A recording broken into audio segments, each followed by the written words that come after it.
Hello बच्चों, आज मैं आपको एक कहानी सुनाऊंगी। उस कहानी का नाम है पर उपदेश कुशल बहु तेरे। इसका अर्थ हुआ दूसरों को उपदेश देने को आसान समझना। चलिए इस कहानी में देखते हैं क्या है। एक बार पक्षियों का राजा अपने दल के साथ भोजन की खोज में जंगल में गया और बोला, जाओ और जाकर दाने और बीज ढूंढो, मिले तो बताना, सब मिलकर खाएंगे। राजा ने पक्षियों को आदेश दिया। सभी पक्षी दाने के तलाश में निकल पड़े।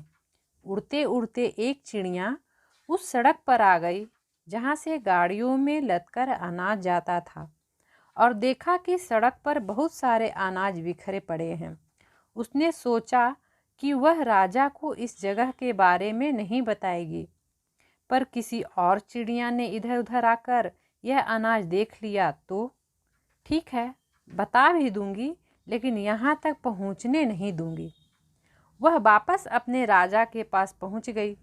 उसने वहाँ जाकर बताया कि सड़क पर अनाज के ढेरों दाने पड़े हैं, लेकिन वहाँ खतरा बहुत है। तब राजा ने कहा कि कोई भी वहाँ नहीं जाएगा। सब पक्षियों ने राजा की बात मान ली।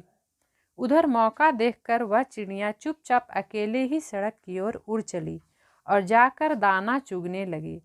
थोड़ी देर बाद उसने देखा कि एक गाड़ी तेजी से उसकी तरफ आ रही थी।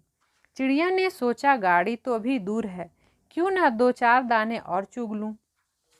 लेकिन देखते देखते गाड़ी चिड़िया के ऊपर से गुजर गई और उसके प्राण पखेरु उड़ गए। उधर शाम होने को आई। राजा ने देखा कि वह चिड़िया नहीं है, तो उसने सैनिकों को उसे ढूंढने का आदेश दिया। वे सब ढूंढते ढूंढते सड़क पर पहुंच गए। वहां देखा तो वह चिड़िया मरी पड़ी थी।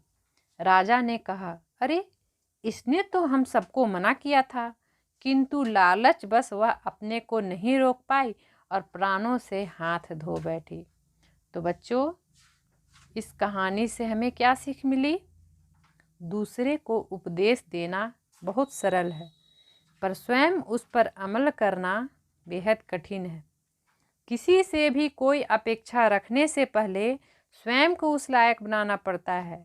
चिड़िया ने दूसरों को तो खतरे से सचेत कर दिया, परंतु खुद खतरा नहीं भांप सकी। इसलिए हमें ज़्यादा लालच भी नहीं करना चाहिए। अगर चिड़िया उसी समय उड़ जाती जब वो गाड़ी आ रही थी, तो शायद उसके प्राण भी बच सकते थे, लेकिन वो सोची कि अभी तो गाड़ी दूर है, चलो दो चार दाने और चुग लेती हूँ। उसी लालच में उसकी प्राण चले जाते हैं। तो आज के लिए बस इतना ही।